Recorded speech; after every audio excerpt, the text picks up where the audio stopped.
Street for Trump to start sounding presidential.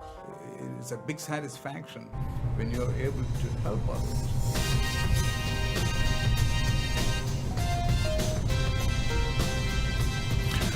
And welcome to The Real Deal. My name is Bill Dendy, and I'm here with you today to talk to a couple people who I think exemplify what the real deal is. I have with me Mr. Eddie Marshall, who is the real deal. He is a perfect family man, wonderful family. Melanie, Matt, great children. Lori, the wife that can cook and do it all, as well as support her husband and all of his wild, I guess, adventures. And we'll talk more about his adventures as well, because on top of all that, he had a great career, retired from Microsoft, been retired a few years now, got to retire a little earlier than some of us at 55. Well, that's just a sign of how good that career was. And then, in addition, he does a lot of community service work, a lot of charity work, a lot of work with his church, a lot of work with organizations like the YMCA, and what we're here to talk about today, primarily Proclaim Cuba.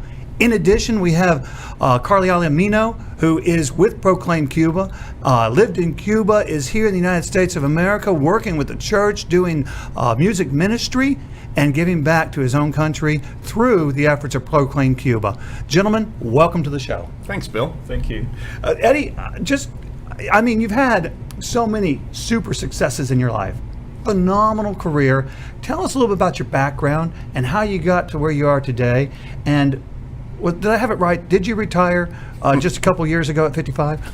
Well, I retired from earning a living, but I feel like I'm working just as hard as I ever did trying to give back. No, I started my career back in '79. I went into a family business, the travel business. In '81, I was at IBM. Did that for 13 years, Lawson Software for 10, and then the last 10 years of my life, I was blessed to work at Microsoft and retired about 5 years ago. Phenomenal company, phenomenal career. You retired a few years back.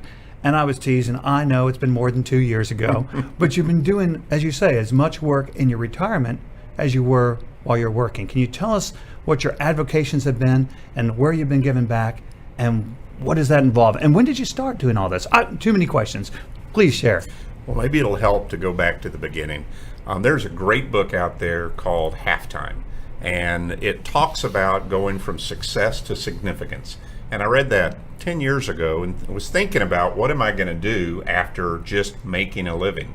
And it talked about, the halftime of your life. You work for the first half and then you go into the locker room like a sports team and you make adjustments as to what and how you're going to come out in the second half. And I decided I wanted to focus on my church, number one, my community, number two, and international mission work, number three. And that's what I've been able to do.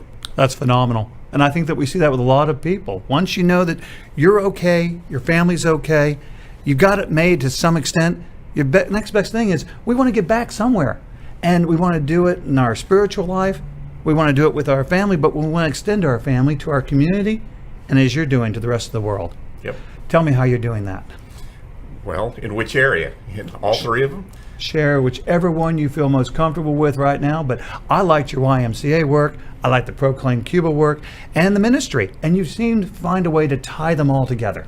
Indeed. Well, I have been so fortunate to be on the board of the YMCA of Greater Metropolitan Dallas for the last 15 years, and the work that we are doing in the community is phenomenal.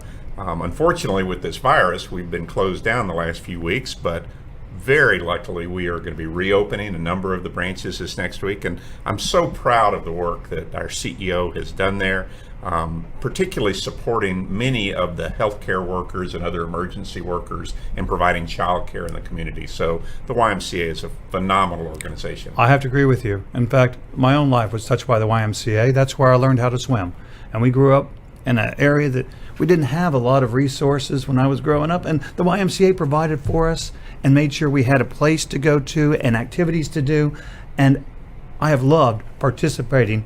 In fact, you always give your friends a chance to participate back to the YMCA. Yes, I do. And I think that's another thing that you do well, and that is you talk to people, you share the passion, and you get them engaged, and we can all do something. Some of us, it's going and participating on the board of directors. For others, it's just writing that check.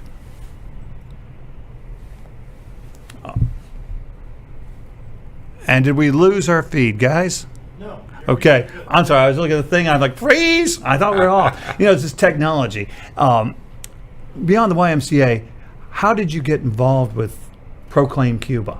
I mean, that's just a different thing, and not everybody is called to work in Cuba. Well, it's a great story, and it's a God thing, because I've got a very good friend who for years was with Josh McDowell Ministries, a very well-known Christian ministry, and for years he encouraged me to come to Cuba, and it never was motivating to me. And about 5 years ago, my good friend Dr. Alfie Pino invited me and my family to come to Cuba, and he said, come down and help us with Vacation Bible School. And many of us have been involved with Vacation Bible School as kids, but the Cuban experience was going to be very different, because in addition to do the typical VBS activities, he said, come down and help us teach them some of the American sports. Well, let me tell you, Bill, you've not seen anything till you've seen Cubans trying to play American football or Frisbee football when they've never even seen a Frisbee. And I was able to engage my family in this, and it became such a blessing for us that we have gone back over and over and over again. Now, I know you love to travel. You'd shared with me that you and Matt and Melanie and Lori have a world map in the kitchen where you have little pins of every place that y'all been. And every place seems, there's a dot almost all over this world. So you love to travel. Yes. But if you're anything like a lot of us, it's traveling's great, but traveling and doing some good work when you get there, that's like sublime. And you are touched when you're doing the work, and you can see the impact. And you say you've been back multiple times. What kind of work is there to do in Cuba? Oh, so many things.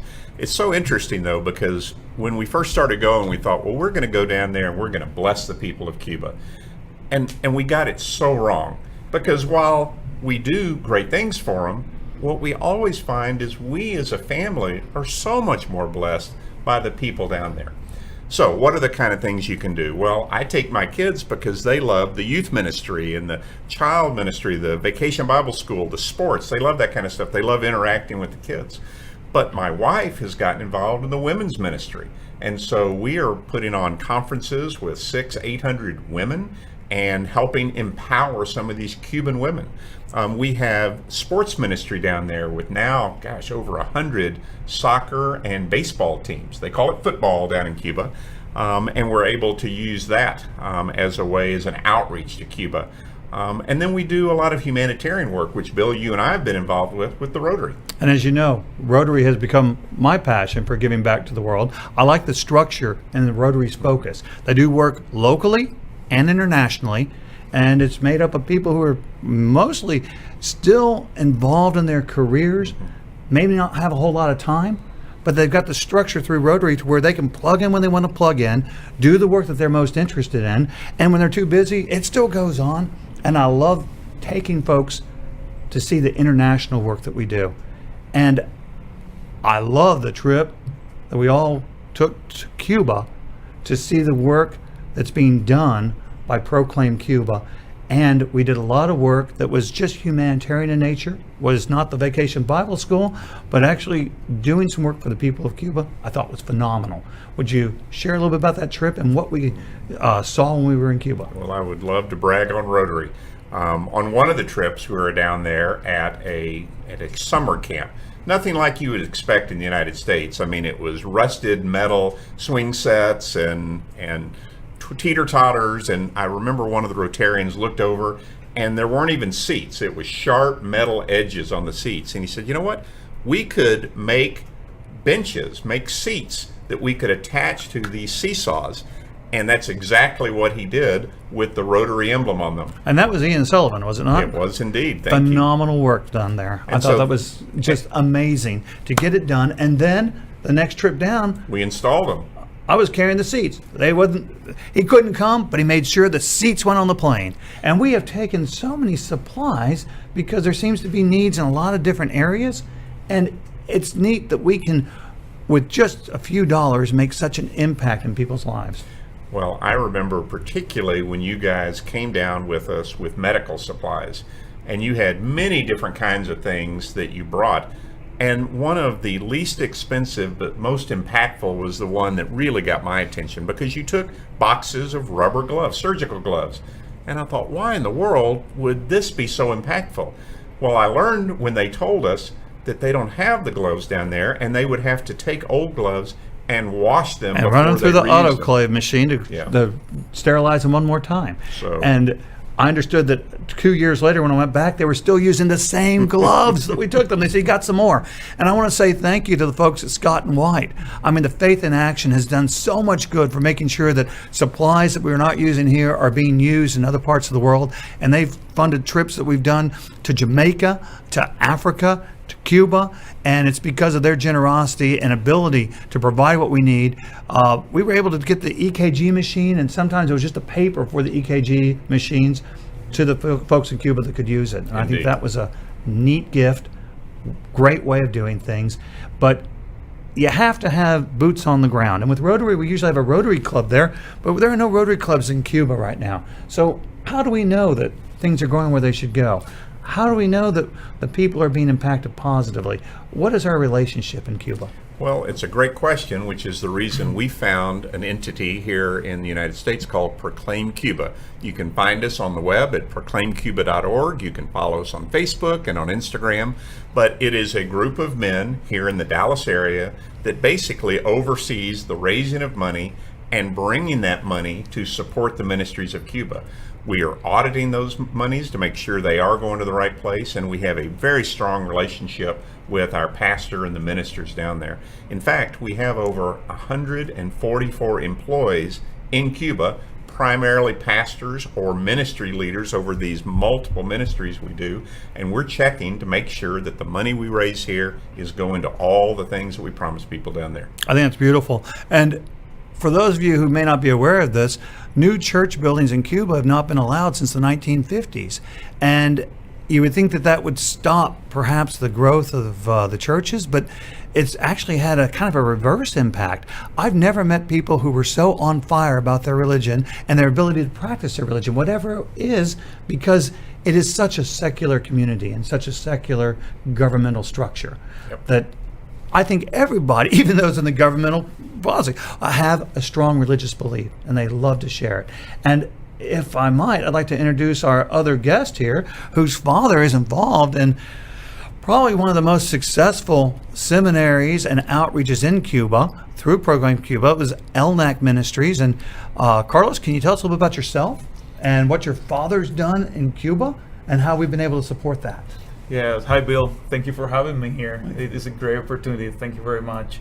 Well, yeah, my dad and my parents, they were pastors in a really small community in Cuba. And then their passion had been growing, and I grew up under that influence. So being able to serve so many people and to love people. And, last a couple of years ago, my mom passed. And then at the end of her life, what mattered was how much impact you can make in one person.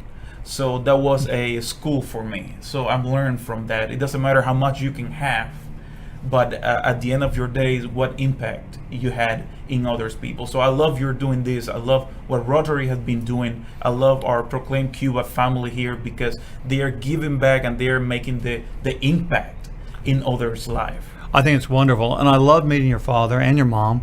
I thought it was amazing the way he was able to work with the community, with the government, to do things that were good for the whole group. He seemed to be plugged in to what everybody needed at all levels of that society. And I think that's been kind of confusing or difficult for some religious organizers in Cuba. So I think he's done a great job in that way. But I also think he's got this personality.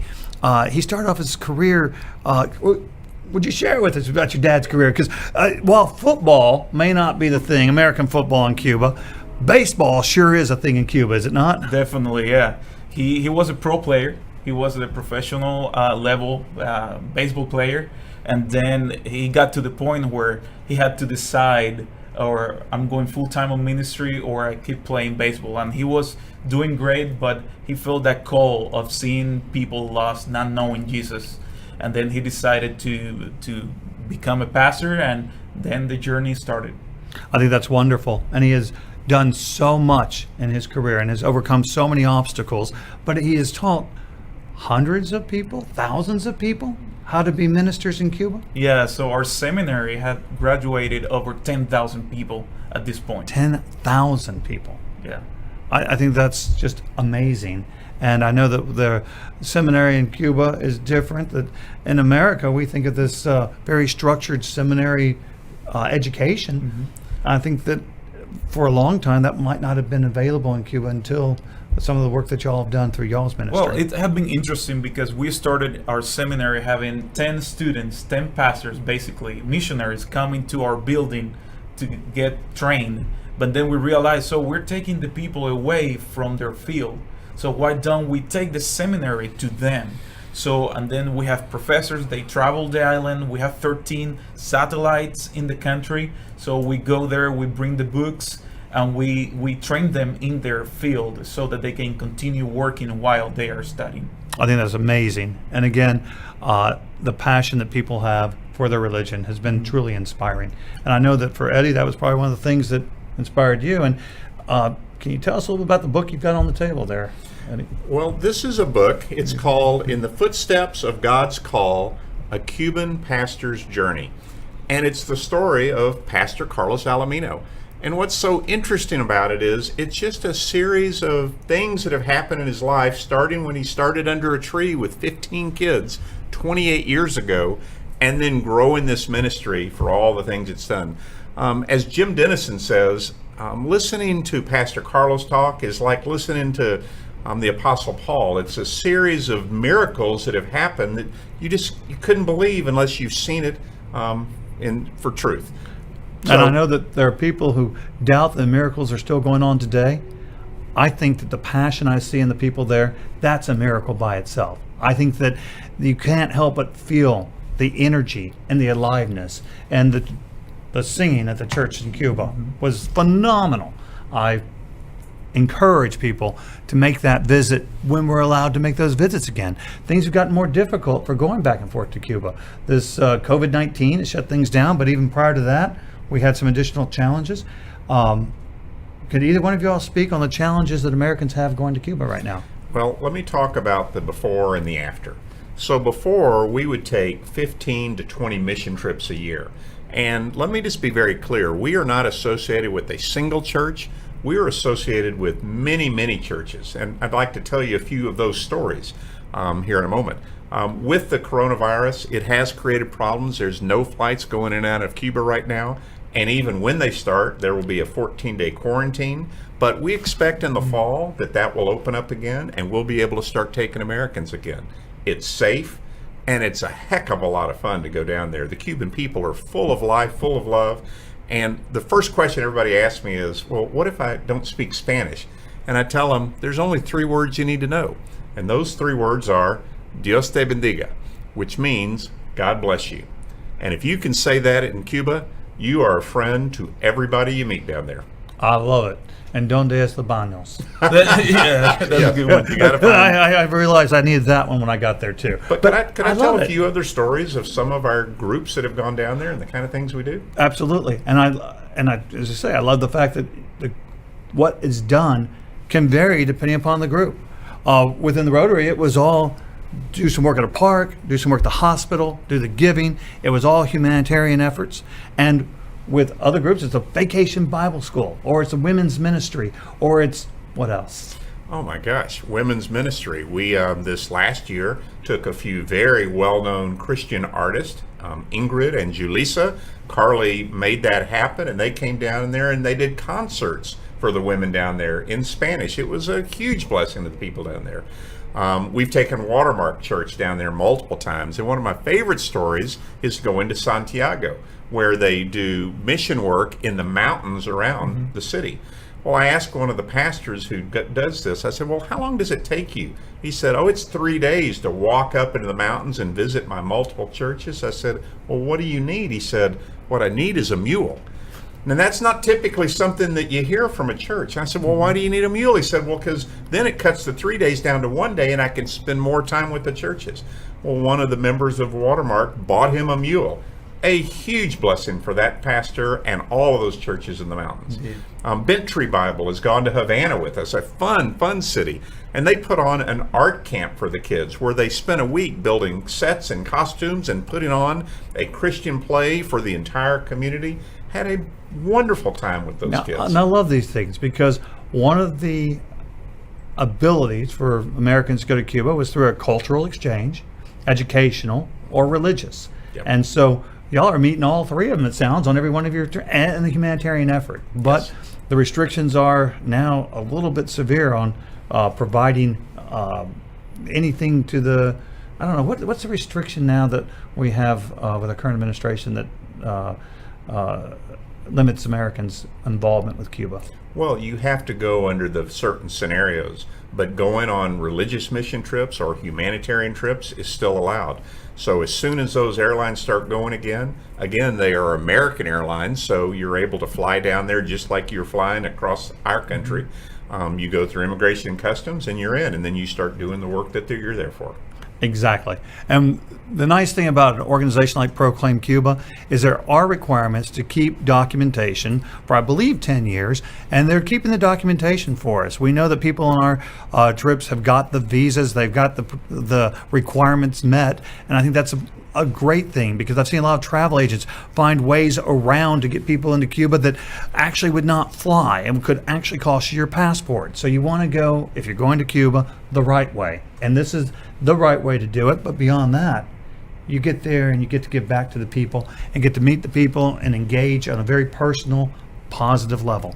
And I've totally enjoyed my time. I was so amazed, as we said at one of the resorts in Cuba, having visited, and everybody started playing music. You have a great musical family. So I'm, Tell us about the music ministry. One side of my life is being a musician. I love being a musician. I love music.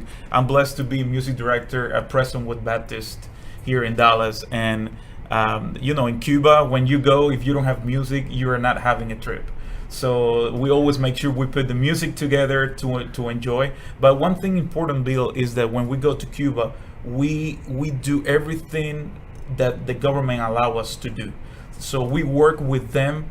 The being there is just to bless the people and do well with the law in Cuba, not trying to break anything. Like we pray for our government, and we love them, and we always ask God for them to make good decisions. I think that's the real source of the blessing, is we haven't been adversarial, but working in unison and finding the common good. Mm-hmm. And the ministry continues to bless the people, the community, and the people who are leading. And that's, I think, a very big positive.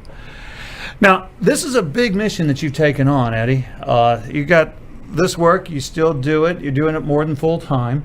What would you tell those who are looking for, how do they actualize and start doing more? How did you get involved with things like the YMCA, Proclaim Cuba? How do you know when it's right? And how do you find time to do it? You've got your son, Matt, who just graduated from college, got hired, and Melanie, who I guess just graduated from college too. Wait, She did. They're Hard to believe. They're back to back. I mean, Yes. now you're empty nest, you're free man. But you had the children through college, you had that big career. How do you find time to fit everything together? I don't think it's a choice. You have to be able to give back. And so the advice I would give to people is don't wait till you're retired.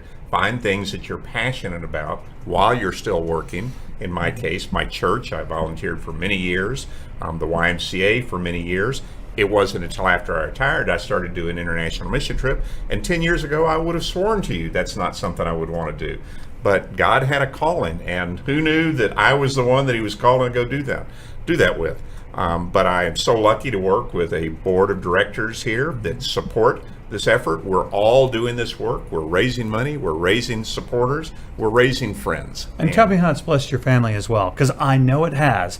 When I travel to Cuba and they ask about Matt, is he available still? And Melanie's stories and the singing that they do and the joyfulness that I see in her heart when she talks about Cuba. Tell us how it's blessed Lori and Matt. So and Melanie. many of you know of Pine Cove, which is a well-known Christian camp out in the Tyler area. Well, when Matt and Melanie, my kids, first went to Cuba, they decided to bring some of the famous Pine Cove songs. And anybody who's ever been to Pine Cove knows what I'm talking about. But they're not only songs, they're dances. And the next thing I knew, they were up on stage, the stage being the back of a flatbed truck. and they were singing and dancing the Pine Cove songs, teaching all the Cubans. Well, the next year that we went, the Cubans all knew the songs and dances better than our kids did, but they asked them to do something special. So Matt brought a GoPro and aimed at his feet to teach them the dance steps, and by the next year, they were teaching the Cubans all of these songs because they left the film behind and just had a blast. It just blows my mind. And they have loved the experience. It hasn't been a drudgery or taken away from the family. It's actually probably been a blessing to everybody in the family. Although they're not here to say so, I think that's the case. Do you agree? Absolutely. Absolutely. In fact, I've had donors who have said, Eddie, you just need to shut up and you just need to let your kids tell the story because they can sell it a whole lot better than you can. And they're true. But Lori's the same way. Originally, we didn't have a women's ministry. And with her very good friend Kim Pino and Sharon Cantor, they started a women's ministry in Cuba, which is all about empowering the Cuban women. They've been able to do many of these conferences, and it's so neat to see the women down there now taking roles themselves, whether it be making food for their community, or we saw one lady who was literally taking some of her own clothes and distributing them in the community. We were so fortunate to have First Baptist Hebron send a bunch of clothes with us that we could then resupply and donate. But just seeing those women empowered is what my wife is loving. I love it. And I know that for those viewers who are involved with Rotary, when we do a trip again, you'll get the invitation. We'll do humanitarian work. But Eddie, if somebody wants to get more information about how do they participate in this program, how do they get to go to Cuba, next trip y'all do when things are open up, or just support the ministry, or get to know more about the people who are involved? Because you've mentioned almost every church in town. And so there's more. There's more. I know there's a lot of involvement locally, and all that wasn't here 5 years ago.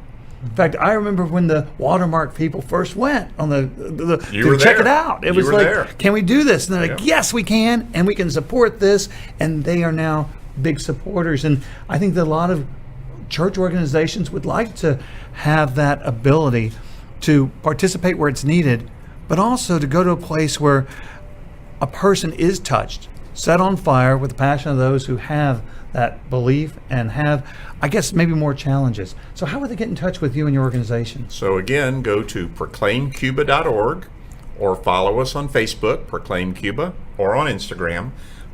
You can ask for this book. We'd be happy to send it to you. But there's really three things we ask of people. Will you pray for us? And we need a lot of prayer because we're not doing this. We know who's really doing this. You can sign up for our prayer newsletter that we publish once a month. Will you give to us? I know, Bill, you were surprised to learn that for $100 a month, we can support 2 pastors' salaries. So your money goes so much further down in Cuba. And we've got 144 pastors and ministry leaders that we are virtually supporting entirely. So pray for us, give to us, and go with us. Because when you go down there and you get to see, you can use your own hands to do the work, or you can just find the love for the people. That is what keeps us going back over and over again. As I say, I love to travel, but traveling, doing some good work is truly divine. In Cuba, I love the music. I love the food. But most importantly, the people are so nice. Yeah, Bill. I know that you guys say, of course we are, but yes, aren't they? Come on, we love life. We're Latinos, so we have it in our blood. But one thing that is important is that I am here today. I am a result of the investment of people like you that came to Cuba many, many years ago. And they taught me a few things. I was learning, and now I'm here in America trying to support back to my people. So I love when people really invest for a long time, for a long term, because it's good. It's what you do, right? You want people to invest on the long term. That's right. And keep coming back and doing a little bit more on next year's projects. And I'll tell you, you can see it on television, you can hear about it, but going to the center of Cuba, not where the tourists go, but the center of Cuba. Now I know Havana was fun too, but where there was need. The cars from the 1950s had ingenuity to keep those things running and looking so good. The Russian-made vehicles, the bicycles, the horses, the school buses and trucks that were renovated from flatbeds. I mean, everything you can imagine was all running on the road at the same time. It was different than I would have ever anticipated, and I could not have been told it. The shock value of it all, of seeing it, really brought home how different and how similar cultures are. When you came to America, Carly, can you tell us what you thought was like, wow, the thing you didn't expect, or a story about the difference in cultures? Well, definitely coming to America is a completely different world. It's tougher than I thought. So the first time I came visiting, and I was staying at Alfie's house, and it was amazing. I was able to enjoy a lot of things. Now when I moved 5 years ago, okay, now you have to work, and now you have to do everything for your family, and it's really tough. So living in America is not an easy, because your future is everything you can do, but it's a great place with a lot of opportunities, and the best you do in America, the best you can do for your own people, and that's my goal in life. As much I can do for my own people, that's I will be happy to do it. Well, you're doing a great job. I think that the church is really blessed to have you in the music ministry, but you're a blessing to everyone. Everywhere you go, you seem to exude that light and goodness, and I'm grateful to have you as a friend. Thank you very much for being with us. Well, Eddie, is there anything else you'd like to add before we wrap things up today? So go to our website. We have a lot of videos out there about some of the stories that we've told, but I'll tell one more story. It's about a couple in eastern Cuba. The wife has no legs. The husband is severely physically challenged, and they're two of our pastors in a very small, very remote village in eastern Cuba, and they have such a joy for life. And it really convicts me every time I hear their story, watch this video, realizing how much I've got and what they can do, how much they can do with so little that they've got. So I come back to the three words that I know in Spanish: Dios te bendiga. God bless you, because I know this ministry has certainly blessed me. Excellent. And God bless all of y'all for being with us. This again has been The Real Deal with Bill, and I really appreciate talking to a couple guys who are the real deals. They're doing the work in the world. They're taking care of their families. They're taking care of their community. They're taking care of being spiritual and doing what they're called to do, and doing work for the world at large. I mean, what more is there? That is the actualization that people are looking for in their whole lives, and it's a real joy to be around these kind of people. May you always surround yourself with positive people. Be the real deal yourself. God bless you. Thank you. Thank you, Bill.